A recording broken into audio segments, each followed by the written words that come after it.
বৌমা কি খুঁজতেছো? মা আমার মায়ের যে আমার একটা থ্রি পিস দিল না, ভাবলাম আজকে বানাইতে দিমু, কিন্তু থ্রি পিসটা তো আমার আলমারিতে নাই।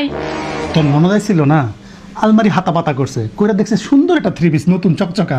এটা কার? আমি বললাম তোর ভাবি। নি কোথা নি নিয়ে গেছে গা, কিছু মনে করিস না। তারা পছন্দ করে না। হ্যাঁ বৌমা কি খুঁজতেছো? আম্মা, কালকে যে আমি 1 কেজি মিষ্টি আনলাম, মিষ্টির প্যাকেটটা তো ফ্রিজে নাই। তোর ননদাই ছিল না কালকে বাসায়, মিষ্টি খাইয়া জিব্বাই রস এসে পড়ছে, কইছে এত সুন্দর মিষ্টি কাটা আনছে? আমি বললাম তোর ভাবি আনছে।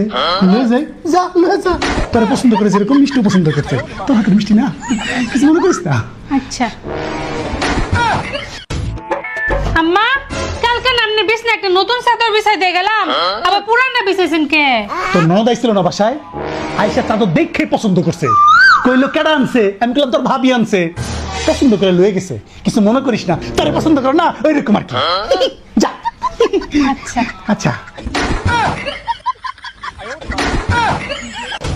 আরে বৌমা, কোথায় চলেছো তুমি?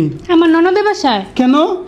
আমার তো আমার মনে হয় আমার ননদ আমার ভুলে এই বাসায় রেখে গেছে, এই কথা কি লিখে কইতেছস?